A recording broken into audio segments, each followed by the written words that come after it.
Ladies and gentlemen, wonderful podcast listener, that sound can only mean that it's time for the Henry and Heidi podcast. Yes, your two favorite battling tops are on the loose yet again.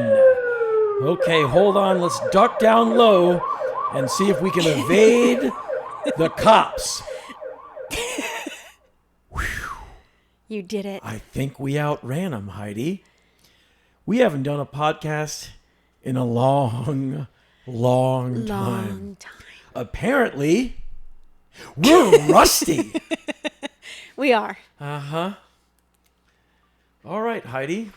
Yes, Henry. So, we haven't done one for a long time. Why? Because you've been on the road. And now that I'm off the road, we must supply the demand. We're gonna try as hard as we can. Although you've been off the road for almost a month and we still haven't had time. Well, here we are today. Here we are, and we're going to try and do the bestest podcast that we can. Except some people amongst the two of us have excruciatingly high standards. They don't just want to let it rip. They strive for excellence. And one day I'll be holding it, that Emmy, as I walk down the aisle saying, "Thank you, Podcast of the Year. Thank you. Thank you, Heidi May." All right, Heidi. Yeah. I am your willing servant. What do you want to talk about today? Is it just with what we're going to talk about, or are you willing servant with everything? Okay. Whatever you want. I want you to talk about your drug use adventure. Oh, great. Yeah. All right. Yeah. Let's Henry see. went straight from nothing to acid. So let's see. I tried in high school beer and alcohol a few times. I never liked it. It wasn't fun. I just tried it because I was curious. I never liked it. I threw up. I just, wasn't good at it. And it was always depressing. Did you get drunk? Yeah. It didn't take much. And I didn't like it. And I always hurled.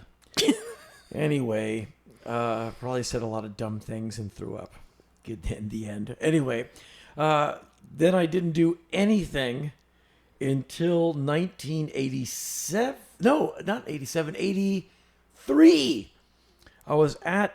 That's because you moved out here. Yeah, I was at SST, and someone in the building said, "You're a real asshole." I said, "Gee, thanks." And he said, "You should try LSD because it'll make it better. You won't be such an asshole." And I went, "You got it, sir." And so I went right for it. I went and tried to find some LSD, and I did not. Wait, so he wants you to try it, but he doesn't want to help you find it or do it with you. Right. He just said, "You need to take acid." Okay. And so I believed him. And so I went at it in my kind of dented Boy Scout manner. I know someone who does drugs. So I called this woman I knew who did drugs. And I said, "Hey, it's Henry.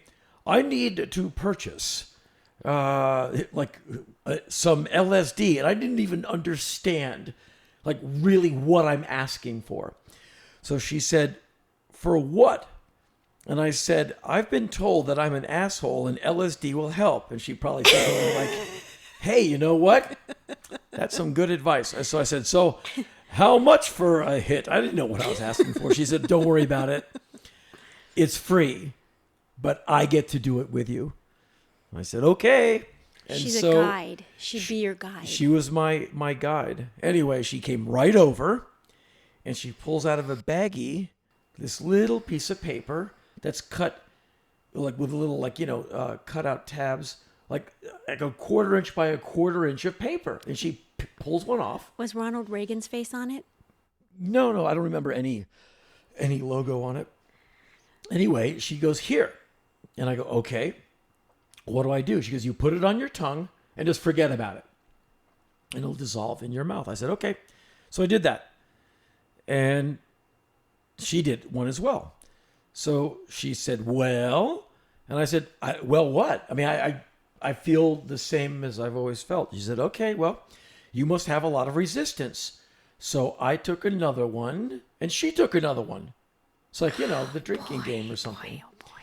So I'm sitting there and everyone at SST is watching the two of us, like to see when the fun begins. And I'm just sitting there and like half an hour goes by. She goes, anything? I'm like, I don't know what I'm supposed to be feeling. So no is the answer. I don't know what to tell you. And so she goes, well, try another one. And she does another one. So we're both on 3 hits of acid. And I think we stopped there. There might have been 4, but I know it was 3 for sure. So we'll just stop there because that's where I'm sure. And so we get in her car and we leave. And we were in Redondo Beach. So we go up the coast towards Santa Monica. And we're somewhere like in Santa Monica, the city of... And she said, are you hungry? And I said, sure. I mean, I'll always eat. And so she goes, okay. And so we're going to go to a hamburger place. So are you feeling anything yet? No. I'm just, I feel hot. But it's, it's summertime or something. Is she high? I don't know. You can't tell with her. Okay. Because she just can maintain. And so I remember we pull up at a red light. And I look out the window. And there's a motorcycle in the next lane also parked at the red light. And I look down at the wheel of the motorcycle and the spokes are still spinning. So I said, okay, this might be due to the acid. So I said, the guy's spokes on his motorcycle wheel are still spinning. She said, okay, now you're taking off. I said, okay. So we pull into the hamburger place. So she says, well, let's go. I'm like, I can't go in there. Are you paranoid? Yeah. I'm just like, Okay. everyone's going to look at me. I don't know how to talk. All of a sudden, I'm completely useless. And I'm not used to feeling that way at all. Even if you're drunk, you can go do stuff. You're just a little kind of, whatever. Are you seeing vivid colors?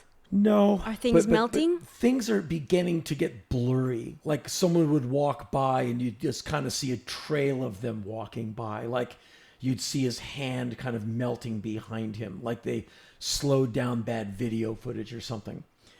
So I'm like, okay. Was that interesting to you? Oh, yeah, sure. Okay. Visually, because it's not a little. It's like the entirety of what you're looking at is doing that. So it's not just a little bit. It's everything you see is doing something where you could just like stare at your hand, which I did, for the rest of your life. It's the most interesting thing you've ever looked at because it's growing and turning colors and your fingerprints are moving. I mean, it's fascinating. Wow. And this is just your brain. Your brain can do all this stuff and these chemicals kind of unleash it. Anyway, she said, well, what do you want? I'll go in there. I'm like, how can you do it? She goes like, whatever. And she's looking at me like I'm lightweight, which I was. And so I asked for some food and she comes out with it, hamburger, something to drink. And we go into I'll never forget, it was a parking garage because there was no light. I mean, like, there's like daytime, but we're kind of in the shade. And we park and I'm eating this hamburger, looking down at it. She goes, what are you doing over there? I said, I'm eating a baby's head.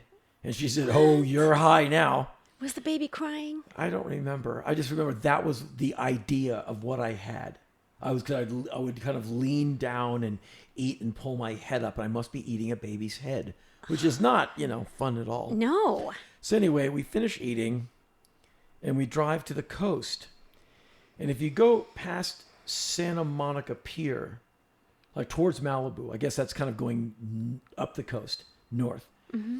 There's all these parking lots for, 1 million people go to the beach. So they have these long, kind of like football field, like long rectangular parking lots. But this is a weekday. So there's people parked, but not like on a Saturday. And so my drug buddy is in the middle of where you pull out and drive out. So there's like, this straight line of no cars because it's a lot to lot to lot. They all kind of intersect. So she just floors it and we're hurtling down this flat and immediately that's scary because on acid it's really fast, and all you can think of is like we're dying, the car's rolling, we're in a crash, we're gonna die, and you just become incredibly terrified. So I said, slow down, and she didn't. At that time, Were you screaming? No, I was just kind of trying to disappear into the seat. I'm like,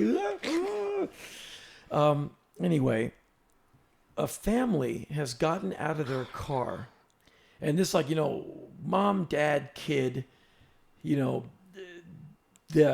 picnic basket or the lawn chair, like under the arm, like a typical, central casting family on vacation. Oh no. They are kind of in the middle. They look to their left and see us bearing down upon them. And there's a sound an engine makes when it's going flat out that just says danger. And they have a kid. And I see these three people. And, you're not supposed to run people over. So everything in your mind is going like danger, danger, danger. And so I said, hey, stop. And I think she said, they look just like ants. What? Yeah. And so, because she's on 3 hits of acid as well. Anyway, she's not slowing down. And so this guy grabs the kid and they run like they're running from Godzilla. I mean, not like, hey, whoa, we're going to get it. They are running like they probably didn't stop running until they ran over the water to Catalina.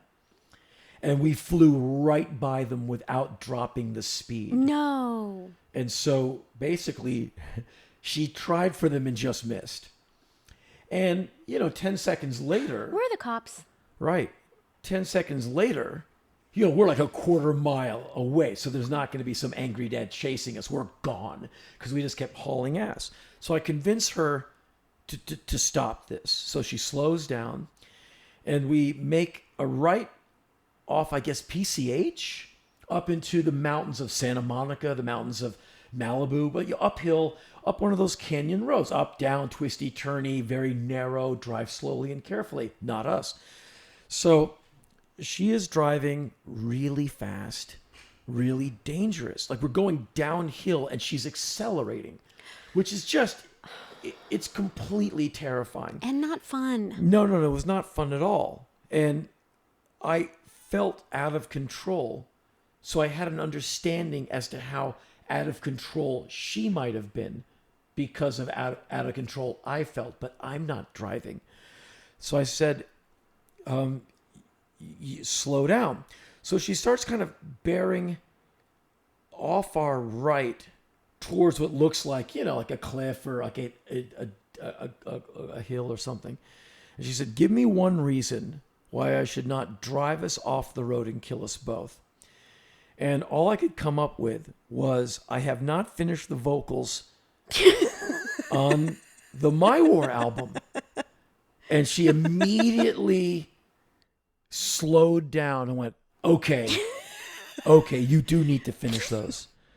But she kept driving really fast. I said, how can you do that? And she just said, it's like playing a video game.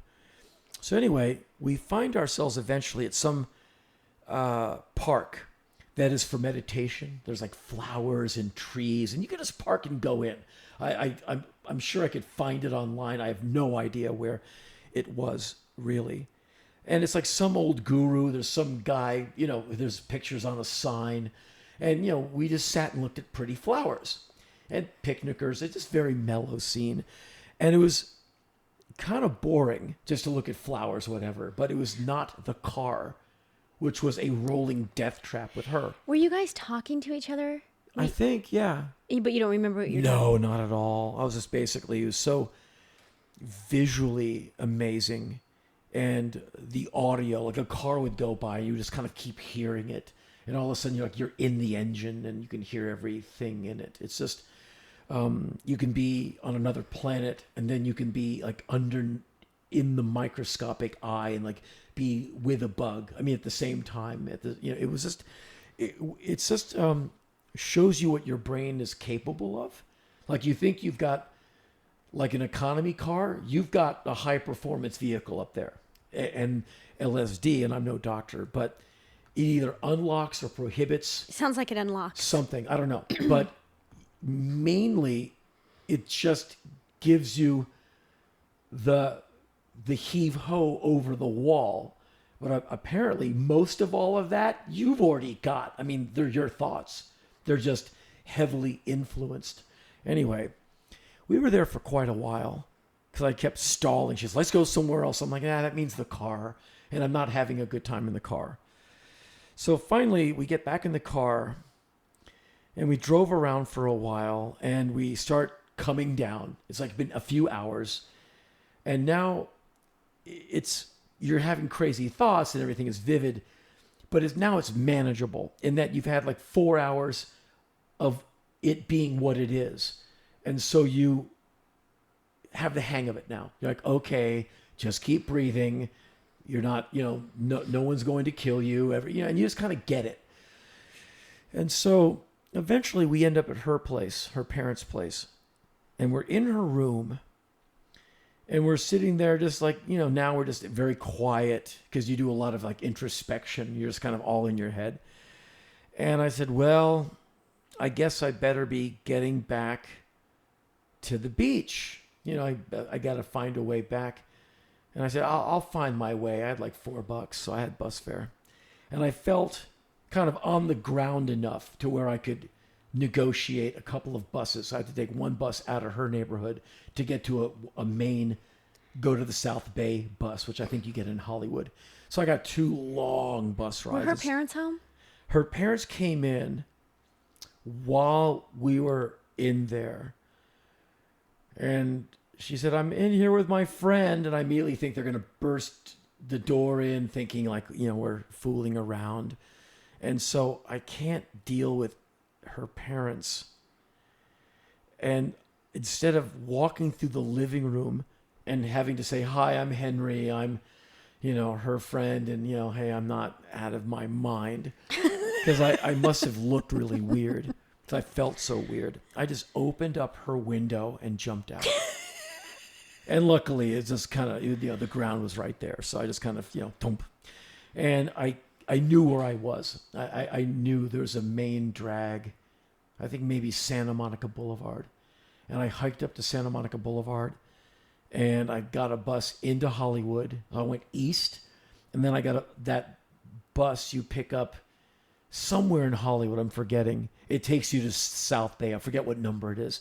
And I got off at Inglewood and Artesia, that big intersection. And I walked west back to SST. And I got in around, sundown. I've been gone like 6-7 hours. Were the guys there? Yeah. Were they interested in what happened? Well, I was no, because no one really cared about anyone. But I said, hey, because I was still, pretty out there. And I explained about the long, strange trip I'd been on. And it was interesting. And when you take that much, you're kind of in it for quite a while. Maybe not. Where now you can go and do stuff.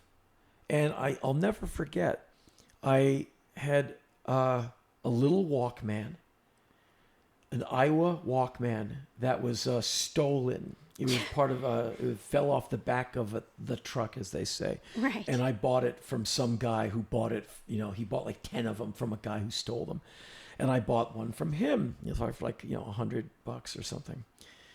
And I had Funhouse by the Stooges on my little headphones. I listened to Funhouse on the remnants of acid. Did it sound the same? Amazing. Did you hear different things? Oh, hell yeah. Everything moves. Oh, music on acid is unbelievable. And even though I was way down from where I was still quite under the influence. And Funhouse sounded incredible. It's just a rock album. It's it's an amazing rock album, but on acid. It's one of the rock albums. No, it's my favorite album, but it's ultimate on acid. Just because the guitars, the leads are just, you just kind of or find yourself flying around with the guitar, and anything that echoes, you kind of ride it like a surfboard. It's fascinating. And so I just kind of stayed to myself, and I didn't fall asleep until like 3 a.m. Were your dreams weird? I forget, but it just didn't let me go. And it was an amazing thing. So that was the first time. Yeah. Do you think it made you less of a turd? Well, that's what he was saying. Yeah. That you were a turd. Here's what acid did for me, in my opinion. I mean, what I can remember is it made me see the power of my mind. Not that I'm some intellectual bright light. I'm just saying you realize there's 80 million more rooms. There's a ton of different ways of going about anything, from consideration of life and death to time. You see that colors can look more vivid, that there's more than what's on the palette in your normal 9 to 5 not being on acid. It's all there. You just can't access it. But one door that did not close was ideas as to the potential of imagination and imagery, which I put into writing. And that's when I started understanding Baudelaire, Rimbaud, Lautréamont, like the French, those crazy writers who I was just trying to read and understand. They were high. Absinthe, whatever, opium, whatever they were on. They must have been at times like out of their gourds. And when you read some of that writing, you're like, okay, you're on a boat. I get it. You're just off your face on something. Because I recognize kind of that intensity, and you're bringing it back and putting it on the page. And so it opened those doors of perception, if you will. Did it make you want to try it again? Oh, absolutely, yeah. Because I just wanted to know what else was out there. You kind of want to go back to that space. It's like some science fiction movie where they put you in the thing and you go back into like the past or the future or something. You want to go back into that space that only apparently the acid can put you in. So you want to go back to that world, which you are locked out of when you come down. You're just back to like, meatloaf for dinner, 9 to 5.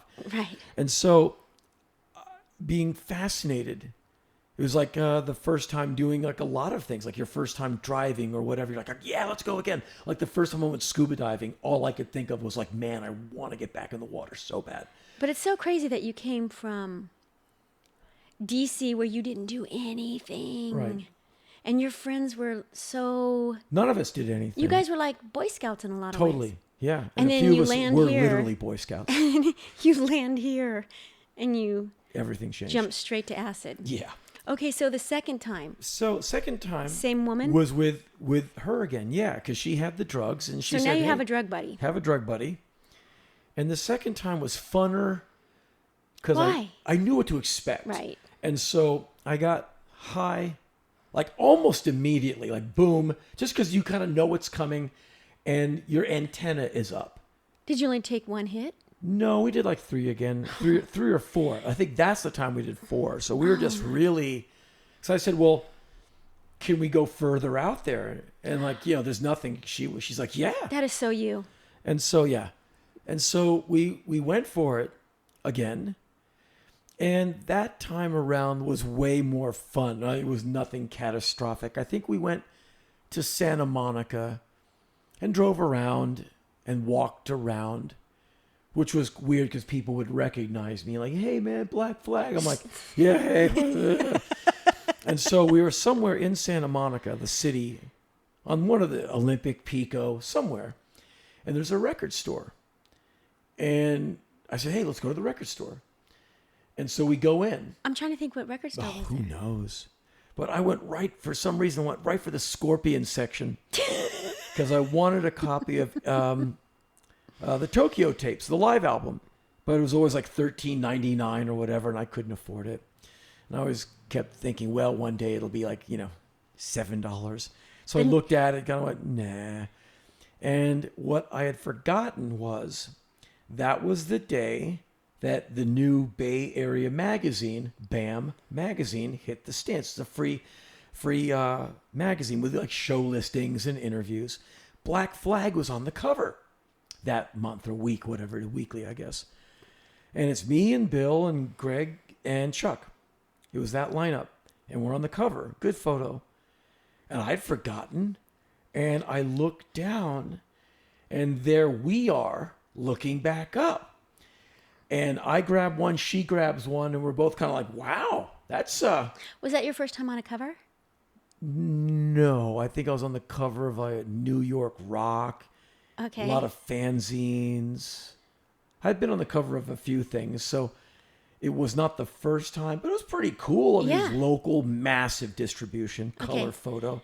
But it was like, all of us. Anyway, people... So you have the magazine. Yeah, and people start putting it together. Oh, that's the guy on the cover. And so people in the store, people behind the counter, all grab a copy and come up with pens for me to autograph it.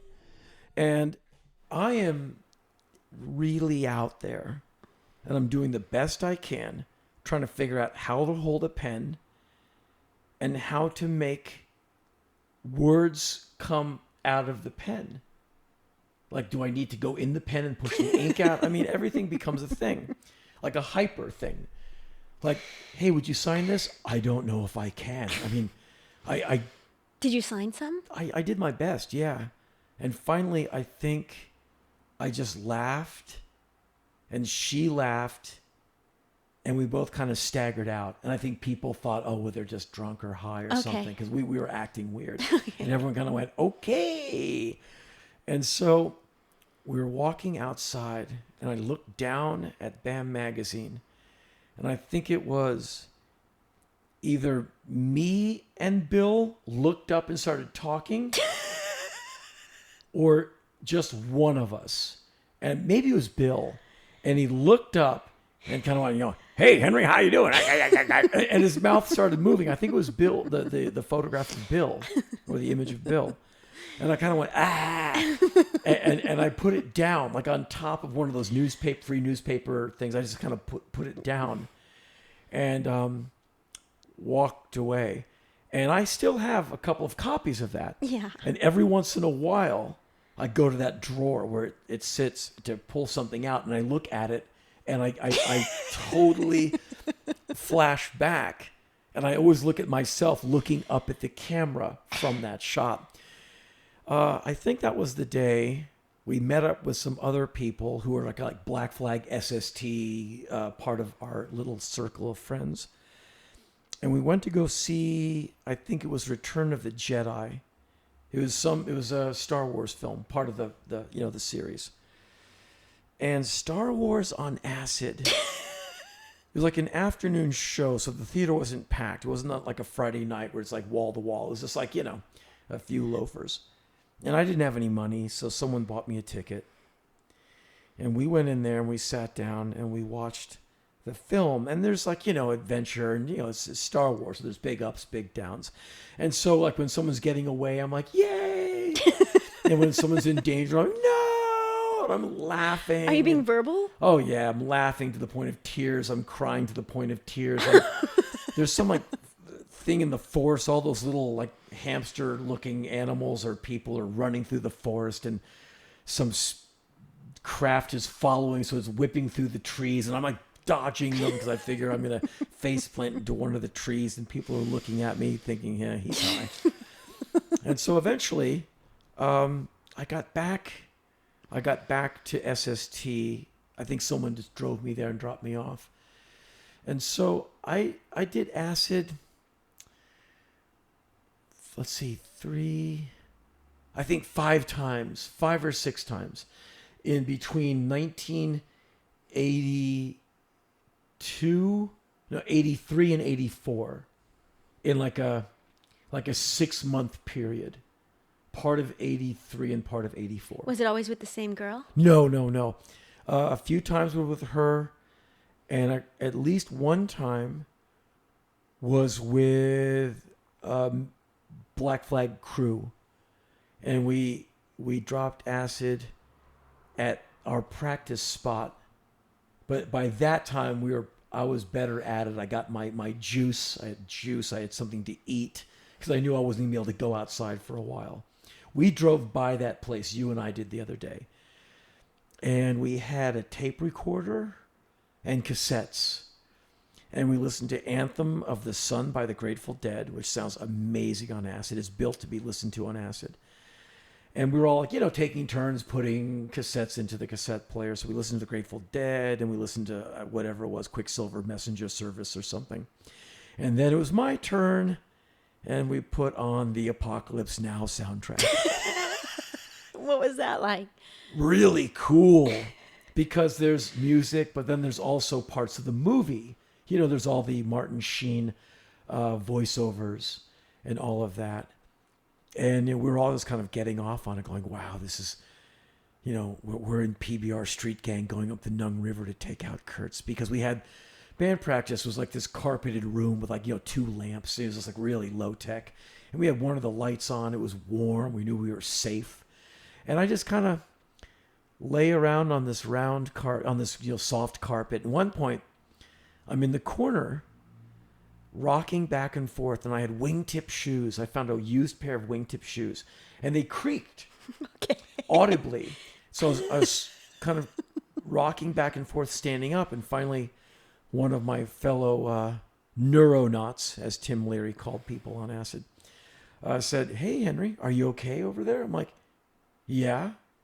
"What?" He said, "Well, you're just rocking back and forth. We just want to make sure that you're cool." And I said, "I'm not dead?" And they went, "Oh, no," because these 2 guys were very, very experienced. I went, No, you're not dead. Everything's cool. I went, "Oh, good." Because I thought I was hanging by my neck in the corner, and the sound of the shoes was the sound of me swinging back and forth. See, that's not fun. But that became the song Swinging Man. Wow. Yeah, that's where I got that idea. Jeez. And that's on the My War record, I think. And it's about a dead guy who's still alive, who says, "Yeah, man, I'm pretty badass. I'm a swinging man, and all the chicks dig me because I'm dead." And Was that the last time you did it? No, I did it one time in '85, and then like a fraction of a hit of acid, like a corner of one in '86. And it didn't really make me feel anything, but I heard this voice say, "Never do this again." I went, "Yeah, you're right." Well, And it's that was probably it. best you listen to that voice. Yep. And so that was 30 some years ago. Wow. So it was brief, my experience. Yeah. But it was interesting. I mean, I have no regrets whatsoever, but ironically, or maybe hypocritically, while I have no regrets, I would beg anyone else who's curious not to do it. Well, yeah. Like some young person, please don't. Yeah, because you don't know what's going to happen. But you did, yeah. But my opinion is you shouldn't. Because, the human brain, I'm no doctor, obviously. But it's unpredictable. It's super unpredictable. And we are a very complex species anyway. Just on any given day, our emotions and feelings can go crazy anyhow. Yeah. And under stress, you can have a reaction like, "Who am I right now?" Or someone goes, "Wow, who is that? Who was just yelling at me?" And you're like, "Sorry, man, I don't know who that was." Well, it was you. You just never went there before. On acid, you can go there so completely, you could be potentially convinced of a lot of things. Like, "Hey, walk out the window and fly down. Right. Go get me something to eat and fly back up." Okay, dead. Right. Or I think you can't remember how to breathe, and all of a sudden you're like, "Oh no." I mean, you could potentially have a really bad time. And if you don't have the mental temperament like I do, I don't know. I'm not saying I'm any bright light. I'm just saying it could, in the wrong mind, it could be something that could be really, really catastrophic. Well, I'm glad that you didn't have a psychotic break, Henry. I have but one you know what every I do day wish? I walk into this office. Every day. You know what the answer is to that. 2-day work week. I do wish there was footage of you listening to High on Acid listening to psychedelic rock, doing the jerk. I Right. mean, just for myself. In tie-dye bell-bottom pants. Yes. In a bright shirt with a scarf, wearing a big floppy hat, holding a paper mache flower, going, wow, man, what it is. Yeah. Yeah. Yeah. It's the party. That's what you want. An Yeah. outtake from the party. That's one of my favorite movies. Yeah. Come on, it's a great movie. Yeah. I can't watch it anymore. Why? Just because, the whole bladder thing, I feel bad for the body. It can't go. Well, Henry. Is it that time? Well, yes, it is that time, Okay. but I'm glad you shared your drug story. Well, you're very welcome. And we're going to try and do podcasts when we have time. It's just time is an issue. Time. It's an issue. Oh, no. Huh? A little rusty, but the rust is falling off. That can only mean one thing, wonderful podcast listener. It is time yet again for Heidi's Headline. Yeah, here you go. Okay, so let's see. Here's what do the we headline have? I wrote. And the headline is, when Henry gets home from a long tour, he acts like his life is over. Well, it kind of is. True. No, it isn't. It is. I come from the not. road where we're working every day, and there's the pressure of a show almost every single night on the U.S. run. I did 27 shows on, one day off, and 27 shows on. I've never done that before, not even it's close. intense. It was intense. But I love that audience. I like being in front of them. I like being on the tour bus. I like traveling with road manager Ward and merch guy Angel and our new bus driver, Mr. K. And it was just such a good time. I know, but you have to be able to. You can't do it all the time, though. I know that. So You 13 have- months you comes have- to an end. You have work here. I want more work. We're doing here. a bunch of books. Yeah, we do. We have lots of book plans. Minimum 2 out for this year. If we can just, pound through the next draft of the next journal book. So yes, there's things to do here. You're doing voiceover. Not the funnest work. It Lots just of takes a lot of meetings? time. Lots of meetings. Lots Lots of of meetings. meetings. Free bottles of water. Free coffee. And free fruit. And the everyone's last one. super duper nice. Like, Henry, we think you are great. Do you have a job for me? No. We're working on it. We're working on it. getting you a Maybe job. huge, You're going to get a job. Huge, maybe. We're going to get back to our people and get some biofeedback and see where they're at. And then we're going to find you guys. Maybe we can have a FaceTime chat next week. Hey, I'll Skype you from my... Here's the thing. Henry does not Skype. Henry doesn't He does Skype. not FaceTime. No. He doesn't really know what Instagram is. No. I started one for the podcast people. Yes, you did. So the people looking for one for just Henry, he won't do it. And You're better at doing it with me. I can't do it alone. I can well, only do it with you. old not only buddy. that, you don't want to, you told me. So we're going to try and do more podcasts. You and better believe it. Thank you for listening. Yes. So let's see here. Yeah. What's the outro? Oh, yeah. Just universal approval. I forgot. Yay! Yay! See, I'm into it. Yay! Whee! Oscar-winning podcast. Whee! So until next time, wonderful listener, thanks for enduring us. My name is Henry Rollins, and her name is Heidi May. Yay! Woo, dizzy. Oh. And so now we talk like this is the behind the scenes. You don't have on a gray shirt today. It's shocking. I do. Oh, underneath. Right there. See, I got it Yeah, wrong. underneath the one with fake bullet holes in it. From He Never Died.